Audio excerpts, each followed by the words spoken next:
Isa ka ba sa mahilig mag-explore at mag-book ng mga staycation para makagala at makapag-relax sa ibang lugar?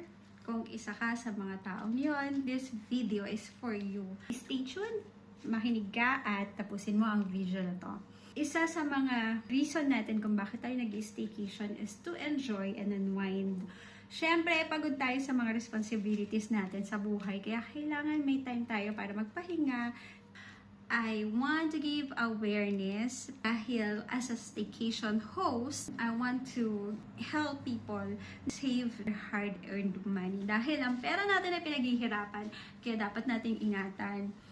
Tayong mga Pinoy, medyo masipag tayong mag-research at takot tayong mag-book online. Bakit? Takot tayong ma-scam.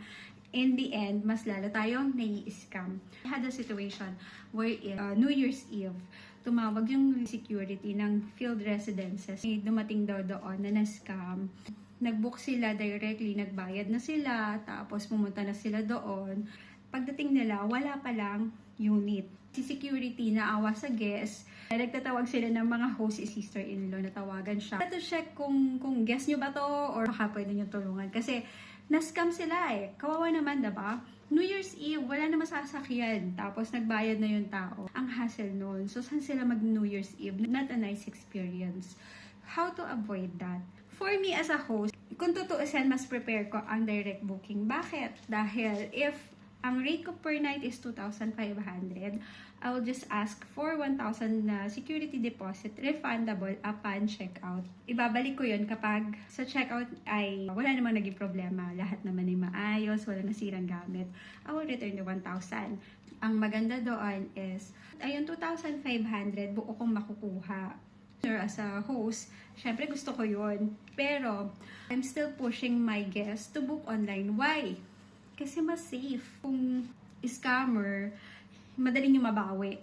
Nagbayad na kayo ng, let's say, 200 plus or 300 plus for booking. Pero, at least secured kayo, diba? Kasi kahit naman sa amin, kapag nag-book kayo doon, itadeduct pa din sa amin yung percentage nila dahil ginamit namin yung platform. Nag-list kami dun sa platform, plus tax pa. So, yung 2,500, pwedeng 2,000 na lang yung matera or less. Yung mga Airbnb, Agoda, and Booking.com, nagbibigay sila ng mga discount. Isa sa mga perks ng pag-online booking, you are sure, secured, and safe na yung binook mo ay totoo. Let me tell you why. Kapag nag-book kayo online, hindi agad-agad napupunta sa host ang pera.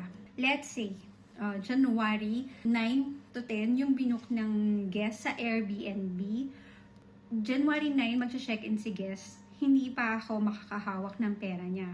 January 10 pa lang, isi-send ni Airbnb sa account ko yung perang binayad ni guest. Kaya Agoda, yung countdown ay will start after the guest check-out. It will take 30 to 45 days bago nila i-release yung pera. Let's say, one night lang yung booking nyo, January 9 until 10. 11 pa lang mag-i-start yung 30 to 45 days. Kay booking din, same scenario, 30 to 45 days after the checkout of the guest.